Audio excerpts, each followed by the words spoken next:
Ahoy there, mateys! Welcome aboard the Riff, Raff podcast. We are the pirates of the spicy waters. Come along with us and hoist the sail. We're navigating life through story and tale. We'll help you embrace the way you're wired, sharing laughs and lessons to get you inspired. If you join us, we will help you see there are a lot of ways to sail the neurospicy sea.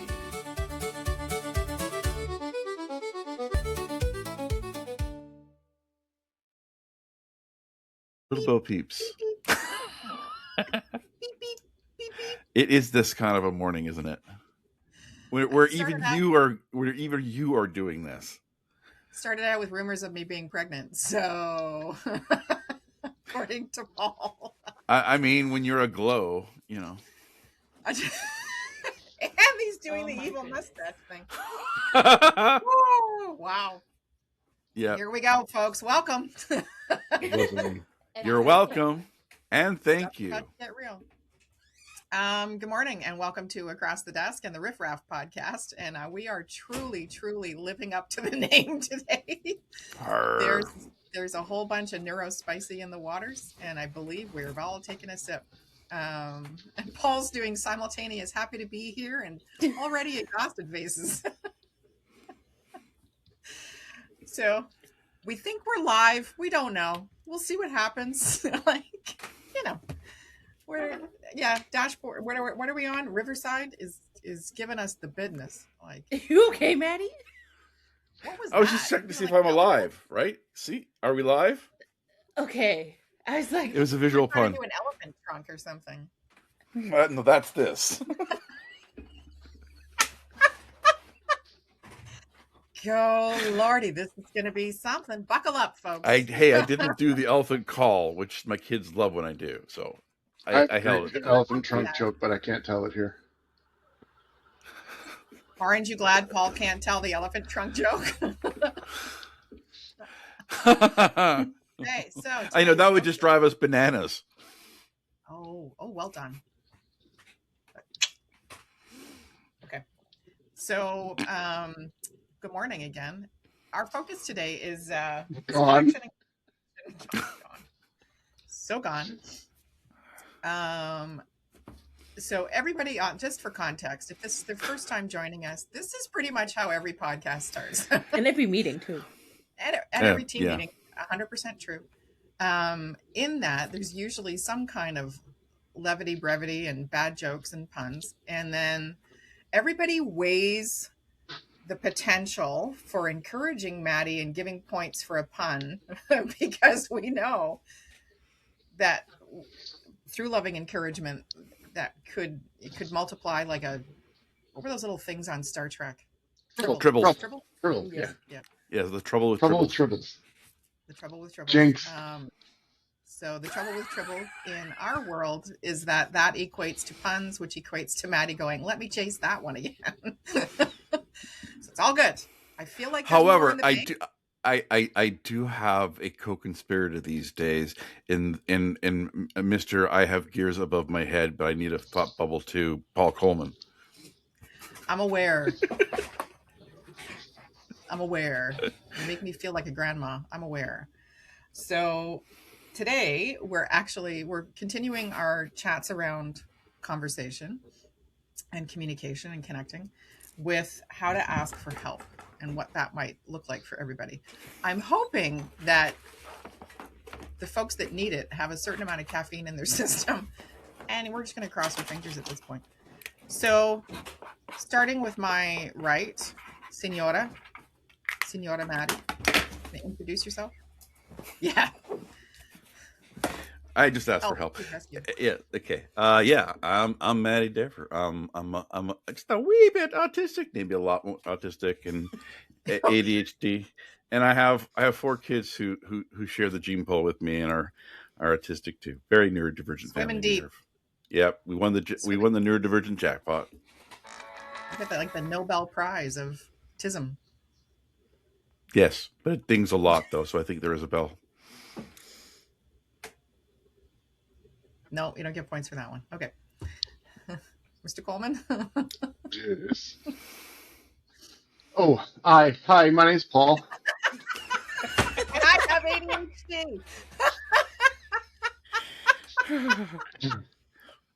Tell me you have ADHD. I have ADHD. If you didn't guess. Yeah, I am, and depending on who you ask, I have other things involved. But I'm a father of four that have ranging in their neurospiciness, and yeah, I'm happy to be here. There's some rhythm in the tism. Okay. Swashy. I nicknamed Sydney Swashy. We haven't decided. But what's I don't know what the context is. I think that's why. It's like a pirate. I know it's a pirate, but it's just like, how did that come to your mind? I'll explain why that came to my mind in a couple of minutes. But go. We're having thunderstorms too, by the way. Yay!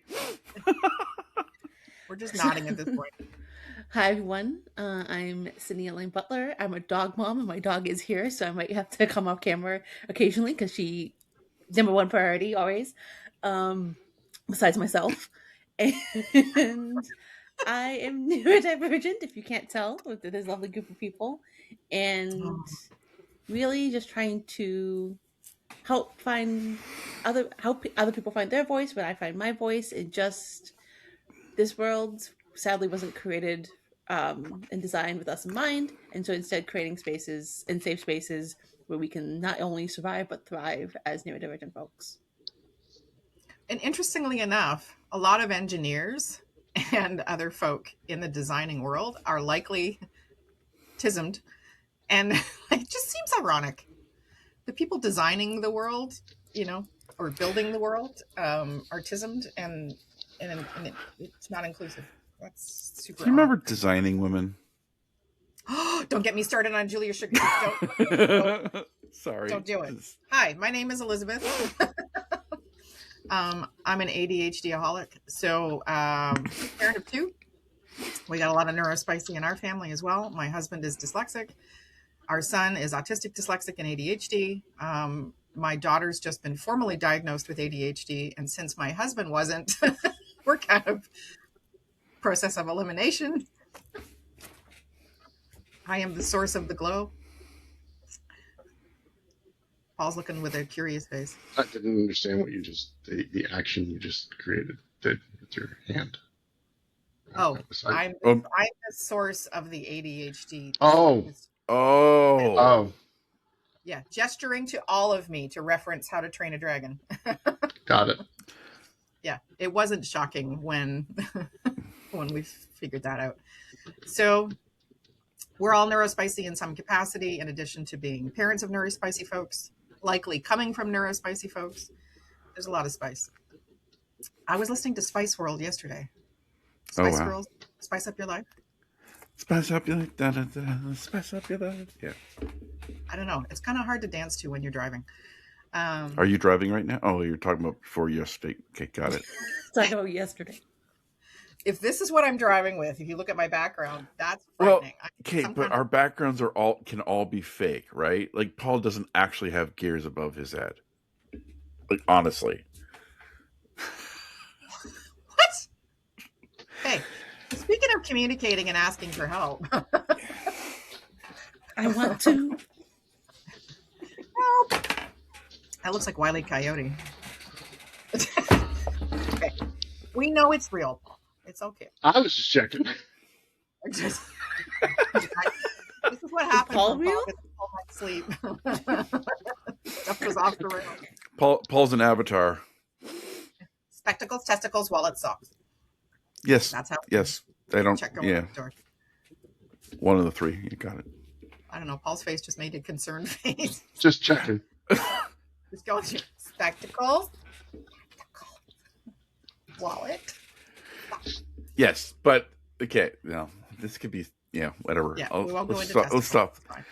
Yeah, we'll stop at testicles. So, one of the things I would say all of us have struggled with in some capacity or another is advocating and asking for help. And part of that is a lot of us did not know when the time was right to be advocating for help. We didn't know what to ask for. I'm late discovered. Paul is also late discovered. Maddie is partially late discovered. He's kind of, they're kind of. I'm half and half. They're half and half. They go both ways. Well, not far from the truth. That's another podcast. We're designing queens here. Yeah. Seriously, love that show so much. And then Sydney, you're also half and half, I think. Yes, you? I'm also half and half. Yes, that is correct. You discovered part as a youth and part as an adult? Yes, that is correct. Yes. I'm not referring to the fact that Sydney's biracial, in case anybody's watching the video. I'm also half and half that way, yes. Yes, I know, but I would never use that term because that's disrespectful. And I'm also bisexual. That's another half. There we go. We got all the halves here. Half off today, half off tomorrow. You got a half. You got a half. I'm feeling very left out, but I have half and half in my coffee. So there you go. It's all good. Yes, we got some queens and we got some cream. There we go. Oh, that could be a whole nother pot. Anyway, moving on. So one of the challenges for myself, I'll kick off with me. We'll try and bring it back. We've had 10 minutes of tomfoolery. Like it's one of those days. Yeah, it's actually the name of one of my biggest bunny rabbit that I have, which is almost as tall as Cat, is tomfoolery. That's very appropriate. I know it. How many here? So we are all a variety of vintages. How many here got taught in school or by parents how to ask for help? Paul's got some background noise going on. Are you printing, Paul?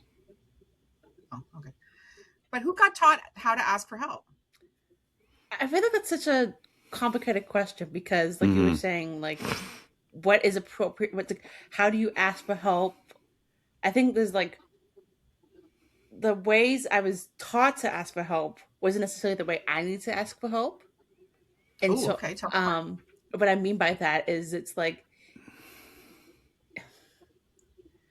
I think also being a literal thinker, being autistic, it's like, this is what you can ask for help. Right. And it's like, oh, these are the only things I can ask for help about. Right. And I would see that I had different struggles than my classmates or even my cousins in my family or like different people that were relational and like around the same age as me. But there was like some subtle differences. And so I was like, can I actually ask for help like this? Or it's like, or I think I was also, for the longest time, my needs seemed so different than other people's needs that I didn't know that my needs were valid. And so that made it challenging to ask for help for those specific things. Sorry, I'm sending Paul a message so he doesn't think I am muting him for any other reason. There's some weird noise in the background, Paul. I don't know what it is, but I want to hear you. Yeah, so I muted you. So you have to unmute yourself. There's no noise here. When I muted you, it went away because your little doodad is moving when you're not talking. Yeah, it's a kind of a sound like rushing water, but there's like a little bit of feedback of what we're saying. Like it's kind of like it's not the main sound, but it's there. Yeah, they just had a moment. Anyway, moving on. So that was really, I never thought about it that way, Sydney, that when we are taught to ask for help, so of certain age groups, right? So we look at our first decade of life. So 0 to 10, we're learning to ask for people to reach for stuff for us, or we're learning to ask for help getting dressed or getting, like, all of those types of things. But those are all life skill based and very situational and specific. Mm-hmm. So that ability to then extrapolate from that this is how I could ask for help in other ways wouldn't naturally occur for some folk. When I was younger, I had absolutely no fear of asking anything from anybody of the things that I needed. I think that sort of got worked out of me or changed in my teens. In terms of like, I've always felt that I've always been able to, when I need help, to go do the steps I need to do to ask for help and receive it. But I've had a real challenge with the term self-advocate and self-advocacy, because when it comes to needing help for anything and anybody else or anything, absolutely none, no issues whatsoever. But when it's needing help for myself, that's where it breaks down or becomes impossible. And I had no fear of it and no challenge with it when I was in my first 10 years. But my other problem, the bigger challenge I had was not asking her for help, thinking I didn't need it, and having if things went well, it was great. If things went wrong, there'd be a wake I'd leave, and I had no idea. That's a whole. So we need to put a pin in that somewhere, because we're going to get into that. I was oddly, cockily confident as a kid. Like, it hasn't changed much, but I did. You said it. Hey, name it and claim it. I am. But even it did not occur to me not to do something. It didn't occur to me not to try something. It didn't occur to me. I just, and that could be the ADHD. I recently traveled back to Rosemere, Quebec, which is where I was born. And some of my earliest memories are just impulsively trying stuff and not asking for help, matches, stuff like that. And I just figured I would figure it out. Like, it didn't occur to me not to try, even though maybe I was 6 years old and it wasn't age appropriate. And I was also raised with a British set of parents, and it was very stiff upper lip, just get it done. Ooh, apparently I'm having a meeting tomorrow. And I wonder if that's partly like those experiences from 0 to 10. Paul, did you have similar, because you're an only child?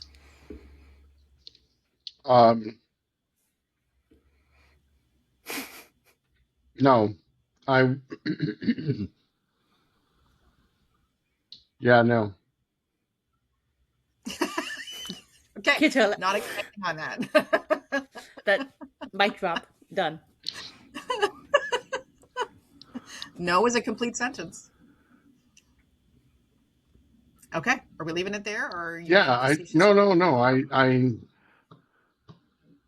I don't have much to offer in the way of having trouble asking for help or when I was young. That's good. Today, Wow. I do find I ask for help in tasks and stuff. But I've recognized that the reason I do that is because I need a body double to get anything done. Oh, that's cool. So, I used to to get anything done, I have to ask for help from somebody. And it's not that I need help doing the task. I just need a body double. So in that aspect, and it took me a while to figure that out. Like, I didn't know why I always had to ask people to help me do something.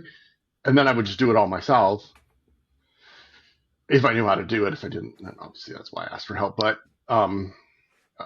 it clicked after learning a little more about ADHD that it's a body doubling is a real thing, and it's a real help. So one of the things what Paul's referring to is it's borrowing energy from another person to keep you focused and to keep you on task, right? And it doesn't necessarily, it's interesting because one of the signs of my son being autistic was parallel play. Mm-hmm. And he was completely fine to play on his own. I have always been completely fine. I'm very happy to play with others.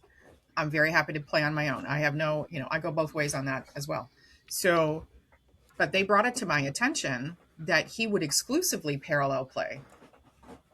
He did not want to. Not that I don't know that he didn't want to. Like, my son and Paul are very much alike in that they're both very friendly and social and just kind individuals at heart, and like to play with others, but are okay in their own space. It really bothered the nursery school teacher that Thomas was okay with parallel play. And what I think was happening, now that we put that together, is that he was following along with what everybody else was doing, but he wanted to do his own thing. And playing alongside people allowed him to use their energy and focus on what he wanted to do. So that's cool, Paul. Like, I'm glad you discovered that.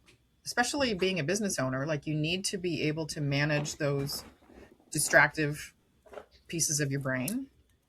That's interesting. I have to think about that, because when it comes to creative things that I do in my business, I don't need a body double. In fact, I don't want to be distracted at all. Don't distract me, because then I'll be off doing a million other things. But if it's a physical task where I have to like stay in one place and get something done, then I definitely So is it interesting versus important? Probably. Yeah. Okay. My kids struggle with cleaning rooms or doing things like that if somebody's not there with them. But for other things, like, they're like, honestly, get us in a room, you go to our house, and we're all there. There's 4 or 5 of us all sitting on a couch on our phones, and we are happy as pigs in a blanket. Yeah, there. I don't think pigs in blankets are very happy. Well, they don't know any different. And they're darn tasty. That's right. But so that's it. So that's a different. So yes, but that's a different form, right? So in that moment, though, if you have 5 people in a room and they're all enjoying each other's company, when we get back to asking for help, how would each of them do on their own, say in school or in the workplace or what have you? It's been out of unfamiliar territory. Yeah. So I think my youngest this has been the biggest area of growth that I've seen, is coming from somebody who just had no idea how to help or how to ask for help or even when to ask for help, to being able to, stop things and say, hey, I'm having this challenge. I need help here now.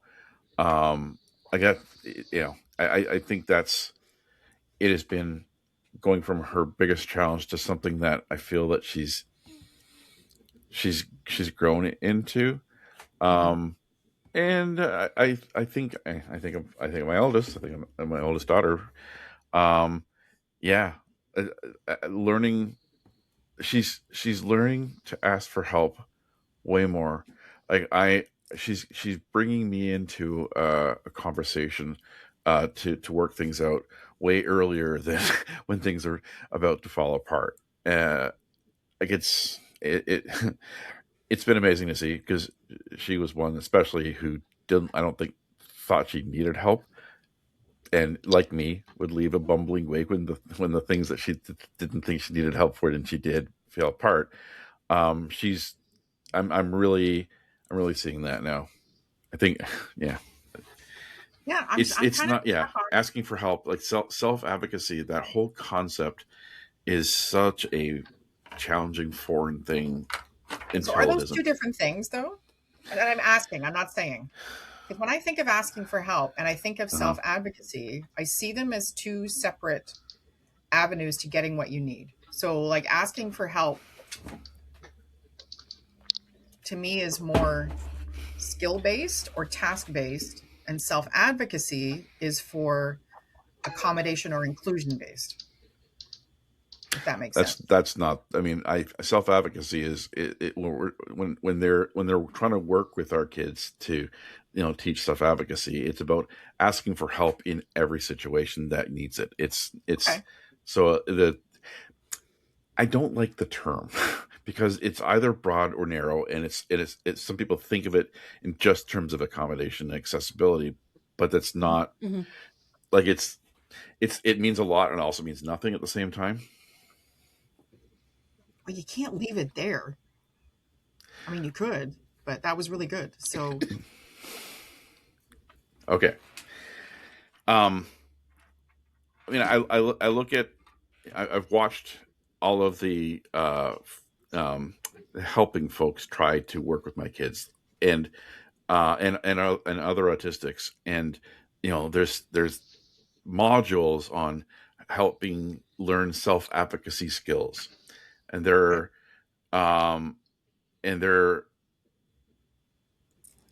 when they're broad, it's about, okay, you're having a challenge doing something, or you don't understand something in the lesson that you're being taught. What do you need to do to get the attention of the person that could help you with asking a question, asking them to look at it differently, asking them to rephrase? That's the skills that have been taught. Now, I have been helping her find her own voice and being able to, like interrupt and being able to yell, being able to do all the things that she needs to do, and through it, like in a safe space, and through it, she's realized that she has a voice, and she feels more comfortable. So the things that she's been taught of how to do it, plus understanding that she has a voice, is enabling her to actually do it more often. So I wonder, and this is going out to everybody. Paul's looking something up, I think. No, I don't know. I'm hearing a click. Paul and I were at an event. Thank you, Paul. Thank you. Paul and I were at an event, and it was a crazy, crazy busy event. It was loud. It was noisy. And Paul was standing maybe 3 feet to my left on my good ear, because I am hard of hearing in my right ear. And under it all, I could hear this. Let's all do it. What the shit nuggets is that? And I'm looking everywhere, and then I look over. So Paul's also 6 foot large, like 6'3". 2. Sorry, I gave you an extra inch. You should. Also, just told me to do something rude. And I look over, and I can see his hand in his pocket in a good way. And then I identified HR. And I turned and I was like, I think you're awesome, and I love you to bits and pieces, but if you don't stop that clicking, I'm going to advocate all over you. It's like, just find something else. Anyway, it's weird little noises. Go ahead. Paul had strong feelings about that. No? It's such a safe space here.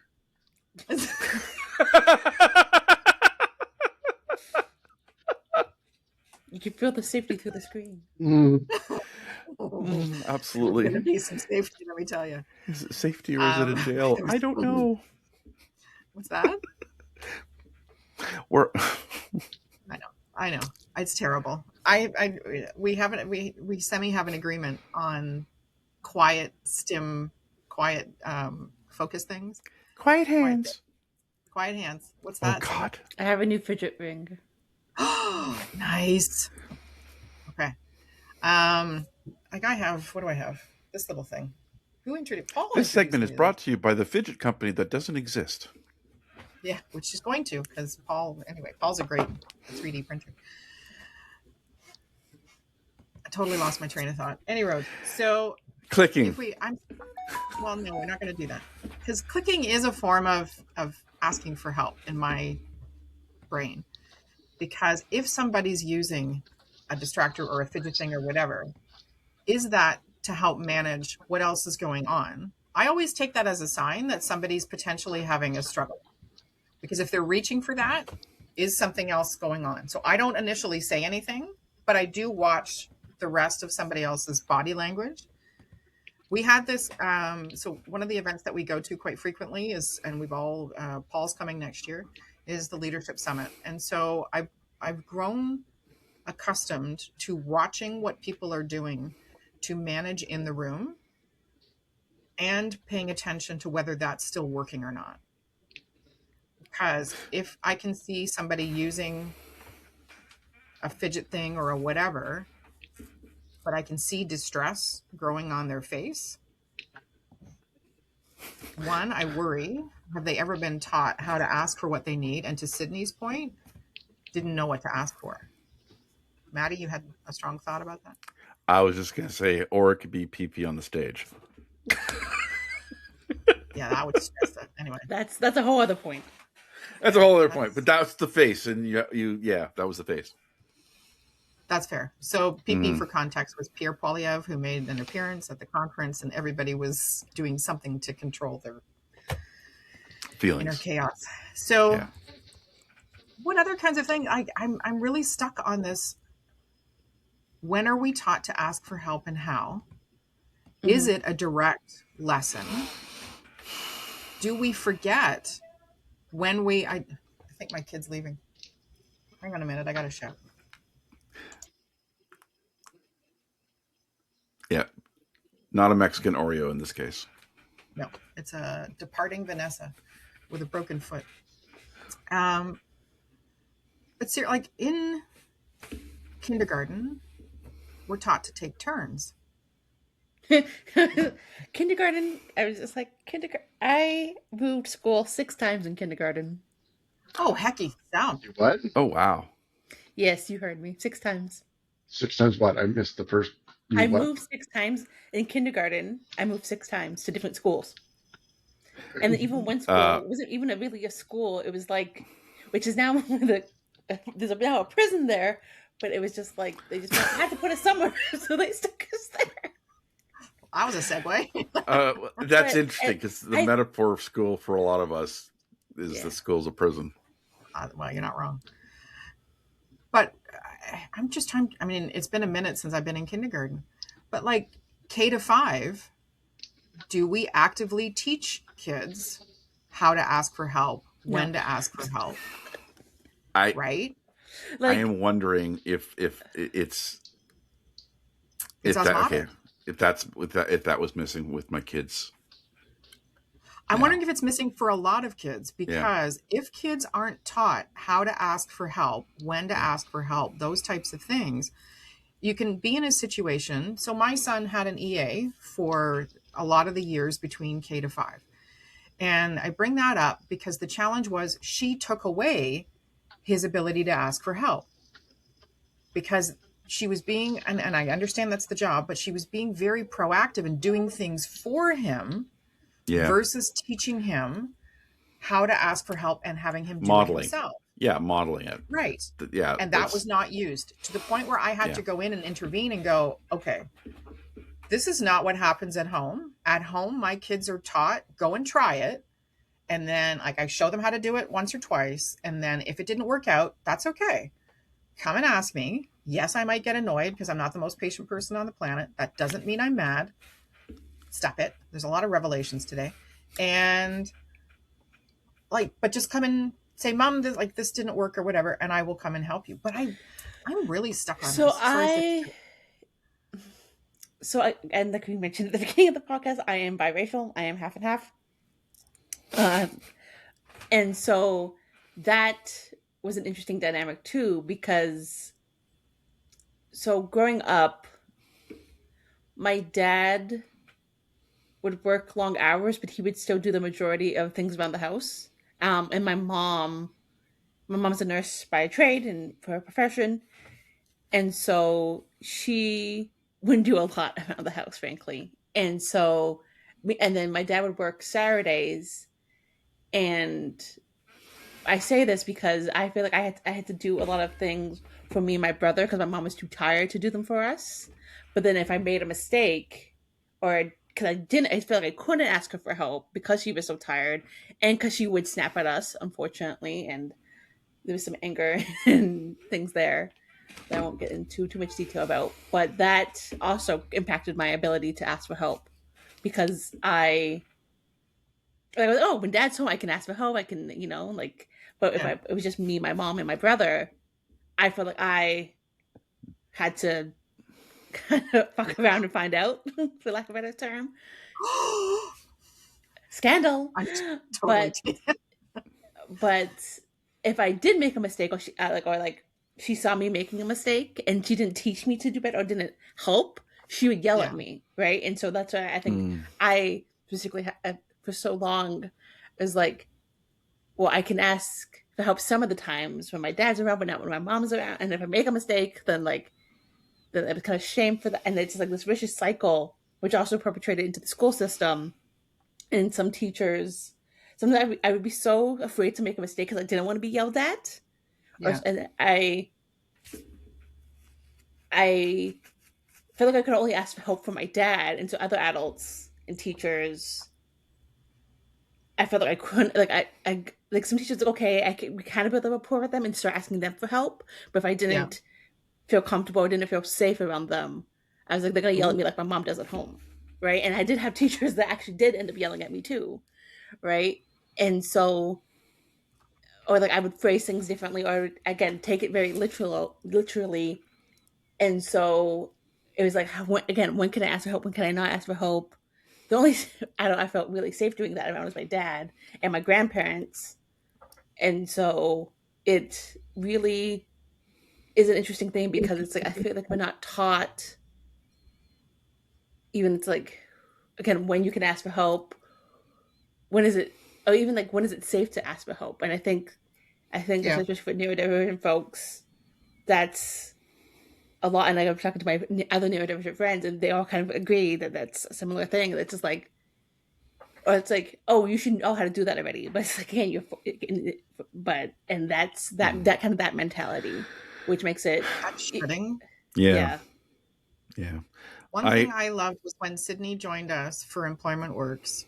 We were working with a piece of equipment, and was it a hole punch? I can't remember. Yeah, it was a hole punch. Hole punch. And they asked, like, it's been a while. Like, what do I need to do? And I was like, all right. And we just did it. And I loved that you asked.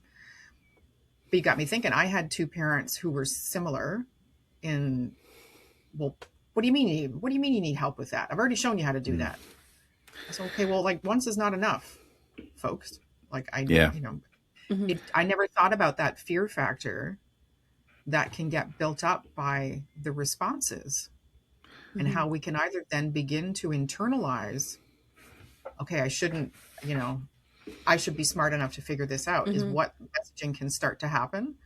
Or why can't I? No, I'm just gonna try it, and either blow up the dishwasher or like whatever it is. Yeah. That's really huge, Sydney. Thank you for sharing that. Because I never thought about how the response to asking for help can shape what that morphs into. Yeah. I had I'm thinking about this now. Oh, therapy session. Hello. I think before I was 10, because there were so many things that I was doing that was way beyond my age, and I was like, oh wow, and so a little kid, like, so the expectations were like, it didn't matter the things that I wasn't able to do, because like there was just such a difference between the things that I did in my peer age. But in my teen years, as I started struggling with some things, I learned to really hate this phrase that was used, especially by my mom, who I loved and was greatest cheerleader, but that's just common sense in any area that I couldn't do. And I used to say, if it was common, I'd have it. You know what? I don't get this. Yeah. And I think hearing that again and again, I think one of the things that I've learned over this last 50 years is that autism is found in the gaps between your strengths and your challenges, in the areas that, like, if there's an expectation that you're high functioning, you have the same strengths, your same level at all in all domains, or if you're low functioning, you have the same low expectations in all things. And this is not the way we are. We have areas that we've been really, really strong in, but then there's something that we really, really struggle with, and that's usually what I feel starting in my teen years got picked up on. The things that were there's so many things that I leaped over because I gained that knowledge really fast. I leapt over the things that I then struggled with through my life. We talked about this one before where, so I'm despite appearances, pretty smart, and in gifted programs and all that other kind of good stuff. Despite appearances? It feels very braggy. It just feels very braggy when you have a glow. Apparently because I'm pregnant. Apparently not smart enough not to get knocked up at 56, but you know. I know, eh? Common sense. Don't tell my husband. He'll think his vasectomy undid itself. The resectomy. Oh, that was good. Okay, what's that, 4? You're on a roll. But because I was smart and capable and cocky, people assumed that applied to everything. And so when I asked for help, one of the things that started stopping me from asking for help is the response I would get, which would be a face like what's wrong with you? Like, why would you need help with that when you can do this, and this? And I wonder why we put a limit on help. Like, where did this come from that you can only ask for help at certain ages with certain things? Right? I've got somebody in it's board games night or job lab, one of them who has a real struggle tying their shoes. And they're like 30 plus. They have a permanent fine motor issue that makes it really challenging. And if somebody's brave enough to ask for help when you know they're an adult in tying their shoes, you need to assume that was a big deal for them to ask. Keep your face to yourself, keep your thoughts to yourself, and just say, I'd be happy to help you with that. Because there's nothing worse than asking for help and seeing that judgy little face come out. And, you know, we had this conversation. I did a coaching session in Quebec last week, and it was about recognizing emotion, but also recognizing facial expressions. And a lot of people assume that everybody on the spectrum can't read emotion or can't read facial expression. And that's 100% not true. So I gotta tell you, folks, if you come into a situation and somebody's asking for help and you know they're autistic, don't assume nothing. And I wonder how much assumption gets in the way of help. I feel like it's like, well, yeah. I feel like it's like you could say like assumption that you can do something, assumption that you can do something, or assumption that you can't do something. And like you were saying, Elizabeth, like it's like, but you can do all these other things. Why can't you do that? And it's just because I can't. I think people think it's linear when it's not. Exactly. Right. Yeah. I think it's like people think like I think because you said like help is based in skills and that, and so I think the linear progression. It's like people think it's a linear progression. It's like just because I'm good at one thing doesn't mean I'm good at another thing, or even like me, even that like with the hole punch, like it's been a while, and I also had some brain fog that day, right? And so some days it's like some days I would one day I could have been able to do it fine without your help. But some days it's like, I just need a quick, and I think a lot of times people assume that if you could do something once, you could do it all the time, but it's not the case, right? And that's important. So, yeah. That was really important because, sorry, Maddie, because you're right.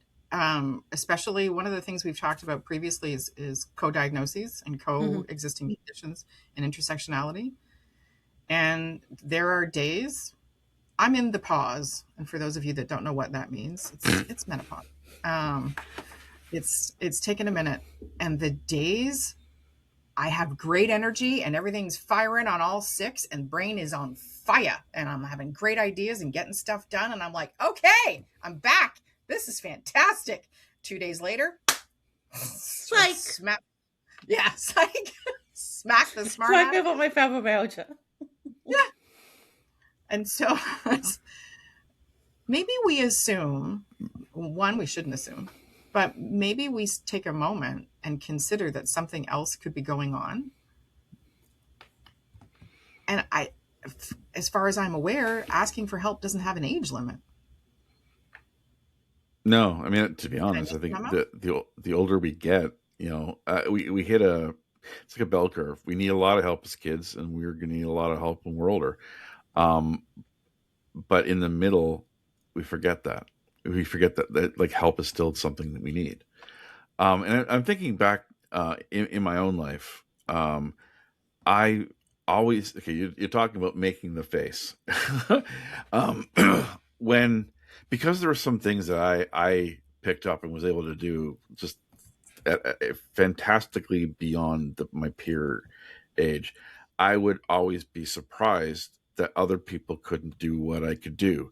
Like it threw me when I would see someone not able to do what I was doing, because for me it felt natural until I realized that, okay, maybe like everybody's got different things. And it took me decades to realize that everybody's at different levels. And I think having kids, of varying degrees of they're all over the place too, in terms of what they can achieve based on their age level. And it's, seeing that there's a mix, I think has helped me not expect anything from anybody, which allows me to be open for anything to be possible, but also for me to help when asked, or to see when people are struggling. But I made that face a lot when I was younger. A lot. Yes, but that's, okay. So I'm gonna jump to Mr. Coleman, because because Paul and Maddie are in a different situation, in that you have 4 kids each, right? And so there's less for me to compare, because I've only got 2. And so I think it's important when we come into being neurospicy parents to recognize, like, you get told each kid is different, which is true. But Paul, have you experienced that? Paul's got 3 daughters and stand up and stretch. Let's take a break for 10 minutes. Dun, dun, dun, dun, dun, dun, dun, dun, dun, dun, dun, dun, dun, dun, dun, dun.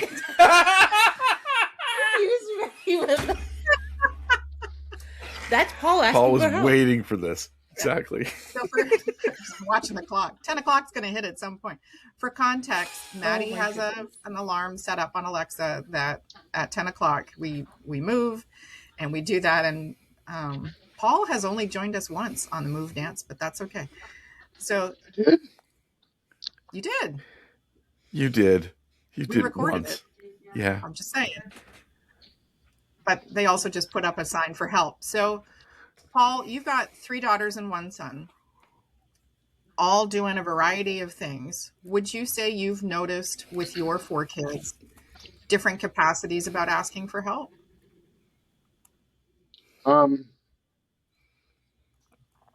Yes. Or what?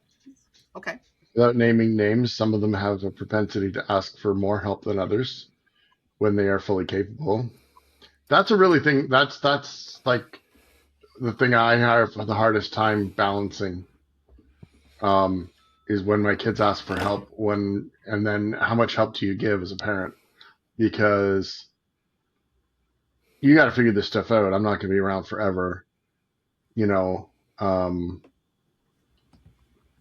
I'll give you an example. My son, who is in his 20s, early 20s, he has right hemi-CP. So he has limited use of his right hand and his right leg. He wears a brace on. So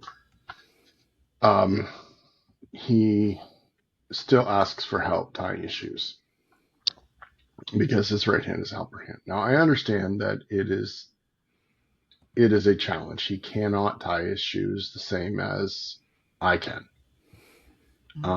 But there are lots of people who have, without a helper hand, of one hand, who can tie their shoes. So I if we're running late and we have to go somewhere, I will help. But other times I'm like, dude, figure it out. Because it's interesting. I don't have a controller in front of me, but my son plays video games. And like I said, his right hand is a helper hand. So he holds the controller with his right hand. Mm. He uses the palm of his hand on the left joystick. He uses his finger on the right joystick and then controls all the buttons with his other fingers. Ow. And he's figured that all out. Like, that's brilliant, right? Yeah. Because it's something he loves and he had to figure it out. And he kicks my butt in video games. Like, he doesn't just know how to move the character. He obliterates me in Halo and other games like that. And I grew up as a gamer. I loved to game. And anyway, it's really impressive. But refuses to figure out how to tie his shoes properly. Like, I know he can do it. And so that sometimes my frustration level, I feel like, okay, I should be more patient in offering help. But then there's other times where I'm like, if I just keep helping him, you know, when I'm not there, what's he going to do? Walk around with untied shoes? Like, you know what I mean? Like, there's... Or Skechers slip-ons. Yeah. Yeah, it's like we discovered, I discovered decades ago, Velcro. Because I one of the biggest things that I struggled with as a kid was tying my shoelaces, to the point where when I was in grade 2, my principal brought me into her office and spent hours with me over a couple of weeks teaching me to tie my laces. But it's still something that I struggle with. So when Velcro shoes came into existence, I've been wearing them ever since. And it's the same thing with my kids. They all struggle with, like, tying laces is, my God, it's a simple thing, yet it's so damn complicated. I can do knots. I can undo. Well, I can't do it now because I also only have the use of one hand, and my other hand is my only a helper. I have a shift key, but it's like I was always able to undo knots and do things intricately in other places. But my shoes, I remember my grandparents yelling at me because I couldn't do it. Yeah, and it's not just shoes, right? That goes across I know, other tasks and things. So that's, as a parent, I really struggle with over helping, right? Like being too available and too helping, whereas instead of just teaching. So that I do struggle with the help thing. Not so much, like I said, for myself. I like to ask for help when I need a body double, but not during like creative tasks. I more struggle with how much help to give. Yeah. Ooh. The line between helping and enabling, right? Yeah, exactly. Yeah. You know, I wonder if part of that as well is if we've grown up, I think that it's influenced by how we've grown up. I'm a mixed bag of tricks in helping. And it all depends on the individual asking. If somebody has asked for help multiple times and has made no effort on their own to figure some shit out, I start to lose patience. Because if I'm not seeing you making effort to do it, at some point, I'm just not going to anymore. Because the whole point of helping, in my view, is to help build skills and independence. Mm-hmm. And if you're asking for help, that's awesome. And I'll say that. Thank you for asking. Like, how much help do you need? Because I'm a jump in, doer, get it done, whatever kind of gal. And I need to pull back and recognize that that's not always necessary. But by the same token, how do we watch that line of giving too much? I've seen this within the autism community in particular, where I see somebody's kid very differently than they see them, as it should be. As the parent, you know your kid way better than I ever will. But sometimes when you have an outside view, I really am glowy today. This is super weird. Sorry, distracting. You stop seeing capability. And I wonder if part of that is habit forming. Like, we've just gotten used to doing it. So Paul, the fact that you're still consciously aware that there should be, should be a limit and you should provide opportunities. I'm really impressed that you're still aware of that line versus other parents I've seen who just default into doing it all the time. So the fact that you're still fighting the fight on that is awesome. Because, your son then knows he can ask, but Right. As a parental unit, I see a little bit of an imbalance, whereas maybe I'm a little too unwilling to give help, in not because I'm lazy or anything, but because I want them to do something. Whereas my wife will uh, jump in and help solve. Yeah. And that's kind of I don't know how much of this I want to share, but like if you've ever had a child that or a loved one that's in addiction, right? Same kind of a thing. Yeah. How much do you help them? How much do you are you enabling by helping? It's a tough one. It's a tough one, and I thank God for my wife because we balance each other out really pretty well. I'm willing to point out when she is over helping to her detriment or our detriment sometimes. And she'll point out when I'm being a little too rigid and saying, like the tying the shoes thing. Yeah. She said to me the other day, she said, well, how do you think he feels at 22? Still having to ask to tie his shoes. So don't shame him for it. And I'm like, my intention is not to shame him, but like, I have to prepare him. Right. Because we've gotten the elastic laces that have the little pull things so that he doesn't like that because it looks different and he likes tied shoes. So it's I keep going back to the shoelace thing, but it's a really good. It's a good analogy or a good example. But then, so you brought up something really important there, because in the moments that you're asking for help, at some point, what you're asking for help with might have alternatives. And if you have to continue asking for help with something to maintain normalcy, we'll use that or whatever, at some point there needs to be a shift also in what we're asking for help for. So if we'll stick with the shoe tying, right? Because with shoe tying, we have Velcro, we have slip-ons, we have I personally love those pull things. I hate tying shoelaces. I can do it, but it's not my favorite. And then there's, I want to say 4 different options. So at what point does asking for help become a conversation about what's working and what's not working, and looking at something that can create independence and sort of reduce the friction around the helping? I can't think of other examples right now, but the shoe tying works really well. So how long do we go? This is not a judgment on what you're doing, Paul. This is in general. I'm just thinking, okay, at what point, regardless of what it is, do we go, this isn't working? Yeah. And this is what I try to work with parents on, who are stuck on that the kid needs to do this thing. It's important for them to get this thing done. Yeah.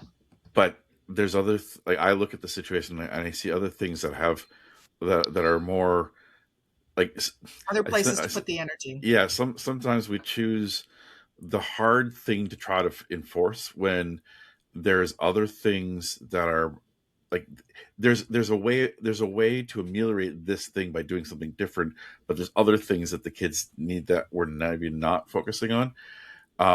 It's like when it comes, like another example is food. Some kids, they're like food, eating particular things is a real challenge, but the parents feel that they need to have the experience of having other things, because if you're at a place and they give you this, well, you need to be able to eat it.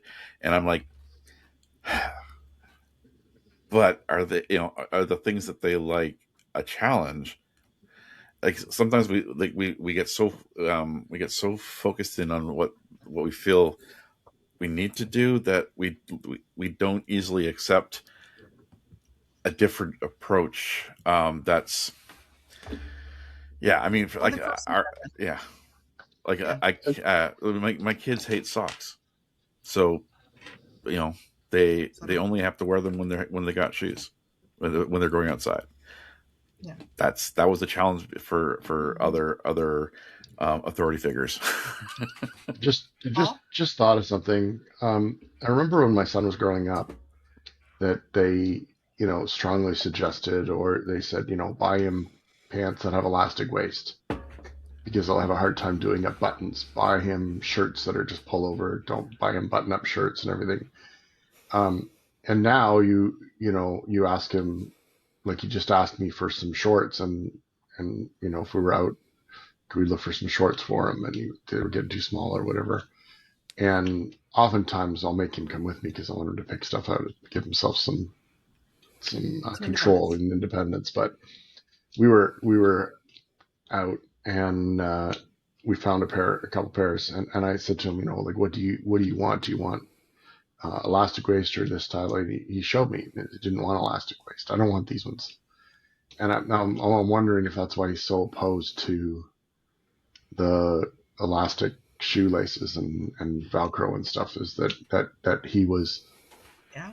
It wasn't until he was older and could show his own independence and pick his own stuff that he picked pants that button up and things like that. Even though it's more of a struggle to do them up, it's to him maybe even subconsciously it's him trying to be normal kind of thing, right? Not to advertise his challenges. I don't know. I just thought about that's that. Cool. Mm-hmm. We had the same thing. My son has a fine motor visual integration challenge, which means that his fine motor skills for writing in particular are it's pretty bad.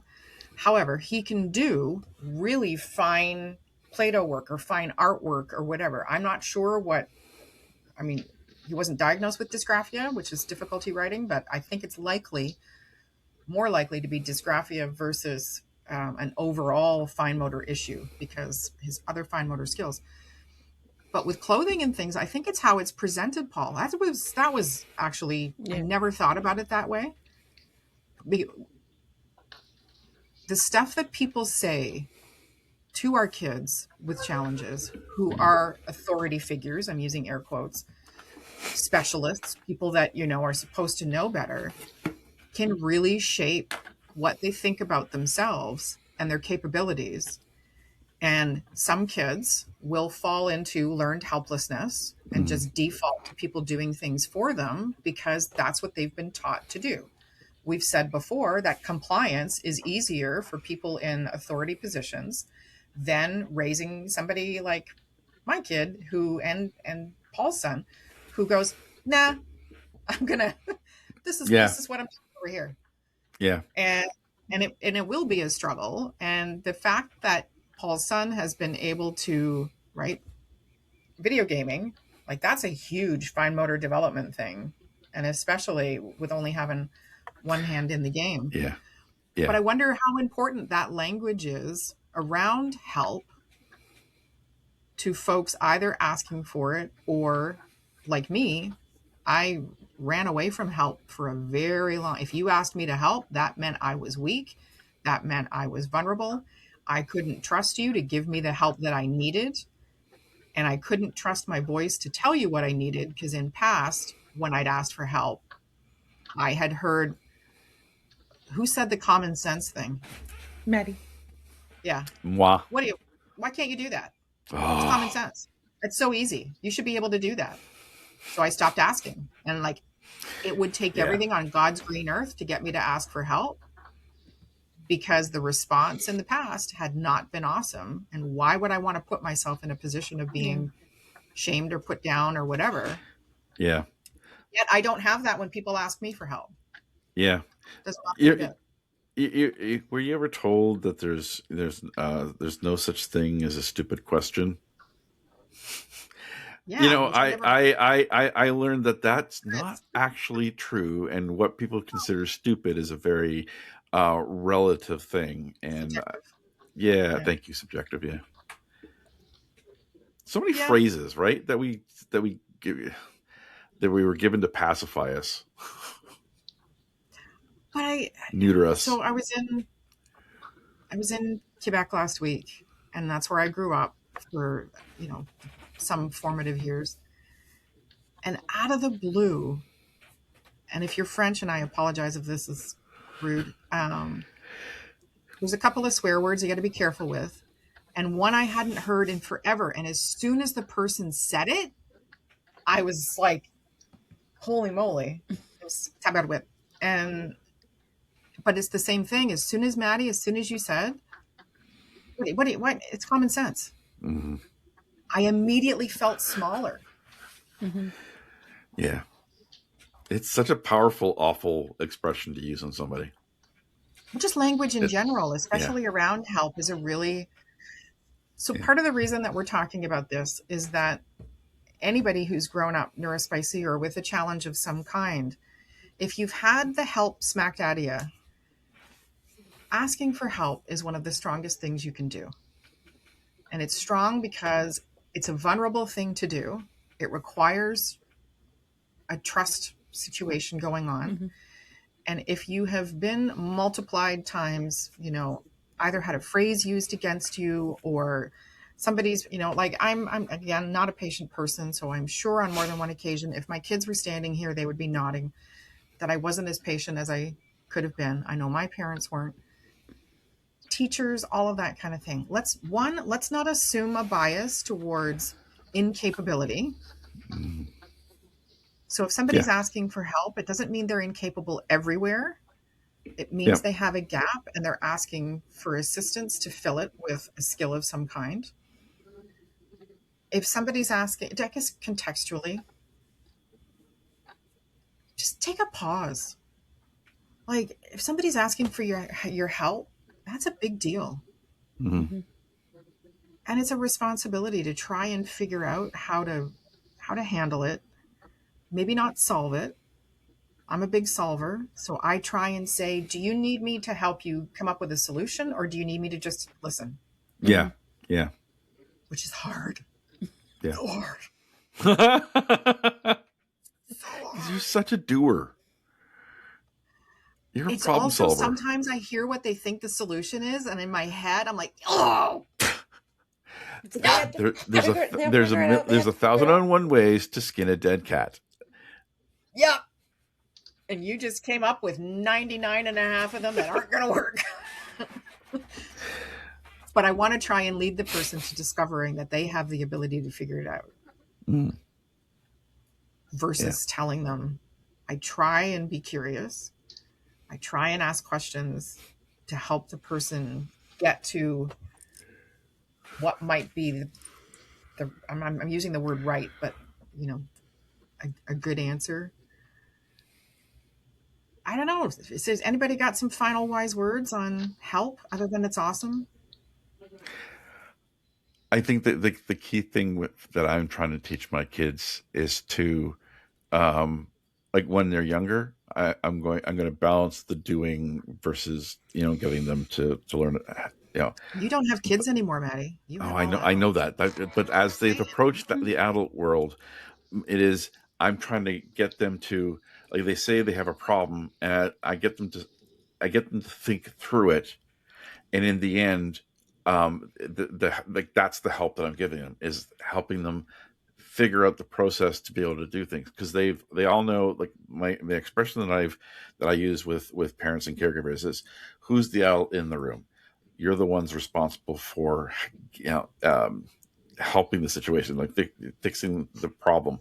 When they're an adult, they're the adult. So when they're the adult, they need to be able to have these skills to know when to ask for help and know when to know how to do that. How, like, even the process of learning how to ask for the right help is a big thing, right? Saying help without knowing what you need, that's when you're younger. Help for this and this and this. That's the maturity that they need. Everybody needs that as they're growing older.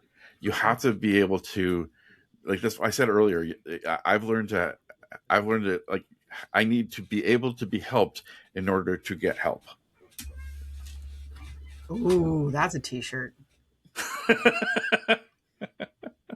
And Paul and I have, we've all similar things. I love that you have that mindset.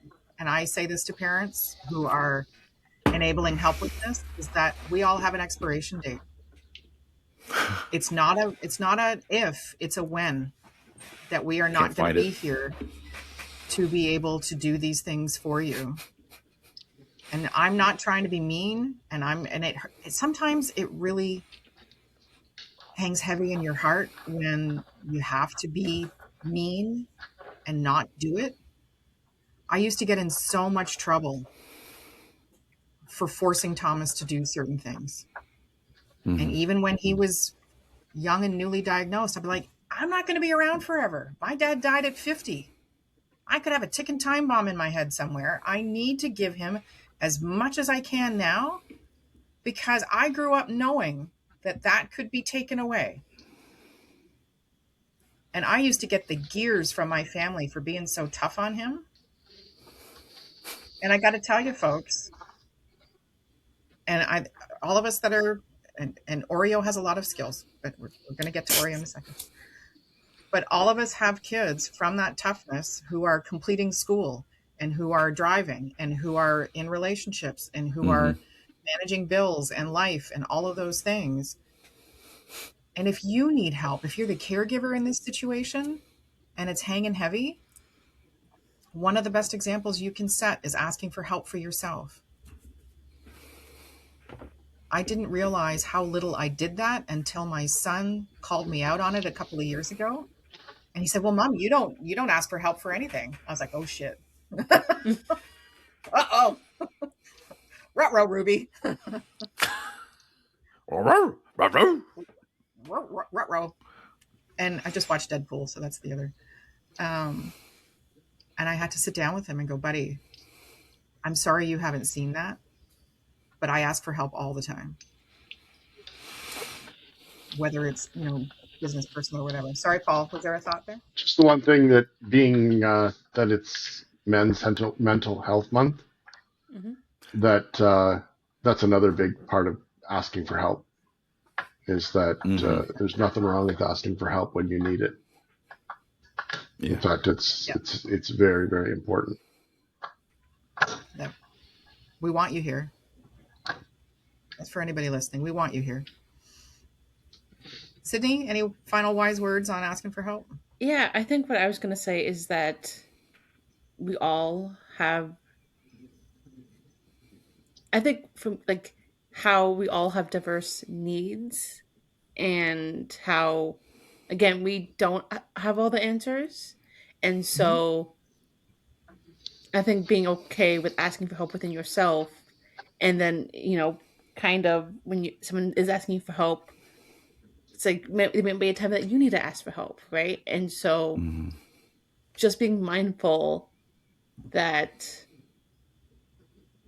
every day might look different, and that different skill sets are different, and just it's okay to ask for help, and it's okay if someone's asking you for help. Yeah, 100%. And thank you, Paul, for bringing up the mental health component. Yes. Maybe that could be another topic for next week. I forgot about that, so thank you for bringing that up. There's just so many ways, folks. I don't know if help's an acronym for something. I know FINE is, and it's not a nice acronym, but FINE stands for fucked up, insecure, neurotic, and emotional. So if somebody's asking for help and they tell you they're fine, take a moment. Take a moment. Is that opposed to being fine? Oh, you can be fine. Fine.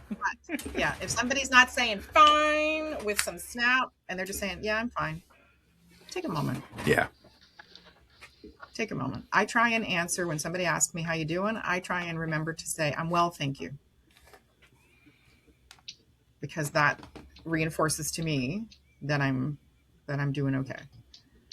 Thank you for joining us today. We really appreciate it. We are the Riff Raff team. We are the Riff Raff Pirates. And Maddie has just finished recording our intro. So we're now going to get up all the podcasts that have been in the can. So you're going to hear a lot of us. Yeah. Thank you for joining us. Thank you for joining us while we sail the ship on the neurospicy waters. Could that be our wrap up every time? Oh, sure.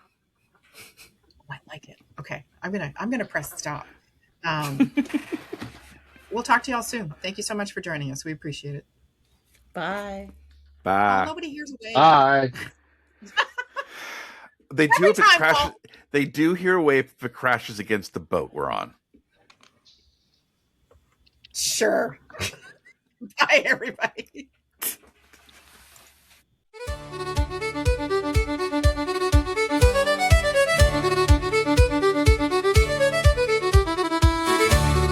Hey, this is Elizabeth Blue from Spiro Canada, one of your pirates on the Riff Raff podcast team. My fellow pirates include Maddie Dever from Autistic Bridge, Sydney Elaine Butler from Accessible Creates, and Paul Coleman from Creation Designs, who is our very own Arctic LARPing Santa. Thank you for joining us on the Neurospicy Seas, and we wish fair winds to you all.